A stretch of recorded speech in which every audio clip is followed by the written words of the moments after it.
Hello and welcome to another episode of The Flat Earth Hermit. I first came across the electric universe theory in 2007, and they have their own idea of how the world works, and that they make sure that electricity is considered, not just gravity. And one of the things they like to try to understand is how did the electric activity of our solar system, if we're in one, or anything else, how does the electrical activity of our local environment affect the geology of the Earth? Well, one of the things I like about the electric universe is that they try to connect ancient myths to nature, and it's good to find natural explanations to natural phenomenon. That's what I regard as what is secular. Secular is finding natural explanations to natural phenomenon. And so they consider what does Mount Meru mean in the electrical universe worldview. But that is kind of difficult in their on a conventional cosmology, or the standard model, if you want to call it that. But on the flat Earth, it fits really smoothly, and it fits much better with ancient myths and understandings. Basically, the world pole is the Yggdrasil tree, which is the backbone of all these planes here, and it's, from a scientific point of view, some kind of shape like this. Now, one of the things that they try to do in the electric universe is figure out why would people think that the sun came up from the west. And for that to happen on a conventional model, the Earth's rotation would have to stop and reverse. And that would be pretty hard if some other body like Venus or Mars came close to Earth. Why would it? Maybe it would have an effect on our rotation, but why would it stop it and reverse it? That's hard to understand.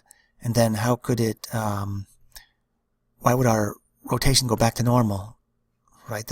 So you're stopping in reverse, then you're basically reversing it again so that we go back into a normal pattern. Why would that happen? I don't think they have an explanation for that. They also have to account for why did the sun go out? Now it could be because there's so much dirt and stuff in the air that maybe that's why, or they're literally talking about a sun that went out. And they also, on a third count, have to account for the myths that say that another sun, we had a swap of suns. We started out with the Saturn sun, and then the sun we have came along. So could that really happen with the standard model? And if you just consider the difference between the standard model and the flat Earth, it seems like it can happen much easier on the flat Earth. So, and you can explain why the sun would flicker and go out, because there's a disruption in the flow of the primer pressure, as I described in another video. And on the standard model, if a new planet came in, it would be much more disruptive than what is understood. It would probably, who knows what, it would probably be much more destructive than what, but in an electrical world, it's relatively stable.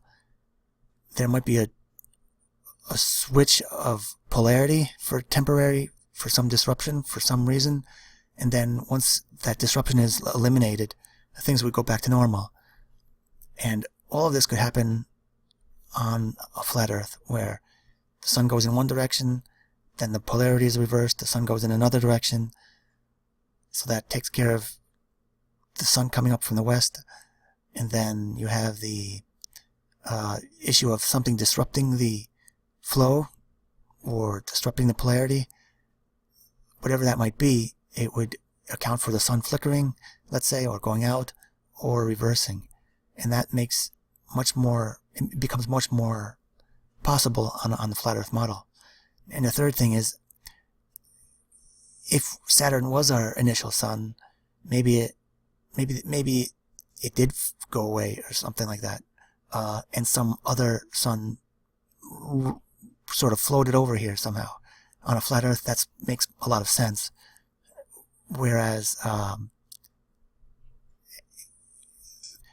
it probably would not be as smooth a type of thing if Saturn and we were orbiting Saturn in some kind of fixed structure. See, their system requires basically a constant structure between Saturn, Venus, and Earth, and that's more possible with an electrical system, but it's even much more possible on a flat Earth system with primer fields.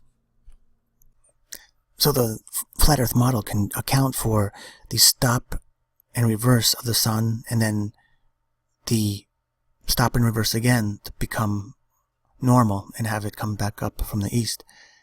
Another problem with the electric universe theory in terms of geological catastrophe is that they posit something like a comet coming along with oil and other minerals, and so that you get this raining down of oil. Well, on a flat Earth, if you're getting scoured by electrical activity, it makes sense that it's taking it from someplace on the ground and putting it somewhere else on the ground, or it's taking shallow oil, scouring it out, making it airborne, and then it comes down somewhere else. You're just using the Earth and its minerals in the activity rather than postulating a comet bringing all that extra oil or something. So you have the ingredients for other evidence or descriptions of evidence in the Earth itself. You're just adding electrical activity from something that's disrupting the flow of voltage onto the sun, and it's somehow being disrupted. Maybe some other body just moves in, and then there's Saturn and the sun, and they can't both be on at the same time, and so one pushes the other out, and then you get a renewal of the sun, a renewal of a bright body.